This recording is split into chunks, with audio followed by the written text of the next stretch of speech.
નમસ્કાર મિત્રો, હું છું હસમુખ પટેલ અને ગીર વિસ્તારના લોકો માટે એક નાનકડો સંદેશો આપવાનો છે.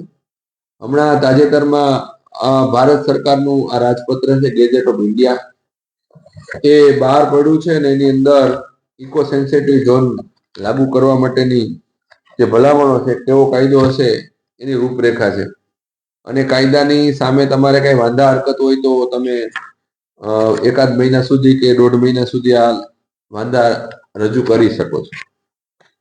મારે આપ સૌને એ જણાવવાનું છે કે વાંધા મેલના માધ્યમથી જે કંઈ લેવાના છે એ તો તમે લો, પણ તમારે આ કાયદાનું જે લાગુ પડ્યો છે એની અંદર અનેક વિસંગતતાઓ છે,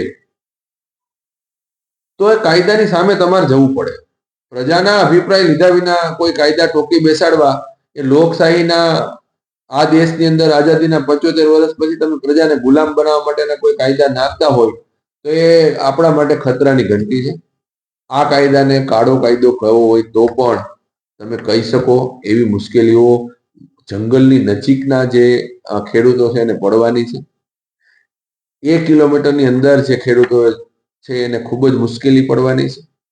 એ 1 કિલોમીટરની અંદરમાં જંગલની બાજુમાં જે ખેડૂત છે એને આજે 70-75 વર્ષ પછી એને સહન કર્યું છે, ત્યારે આ જંગલ ઊભું છે, ત્યારે આ જંગલના પ્રાણીઓ સુરક્ષિત છે.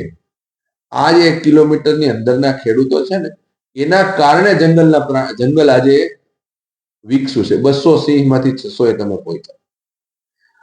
તો એ ખેડૂતને ખરેખર કંઈક દેવાનો સમય આપ્યો, આપવાનો સમય આપ્યો, એને બદલે ખેડૂતની જમીનો ઝીરો થઈ જાય એવો કાયદો લાવીને તમે શું સાબિત કરવા માંગો?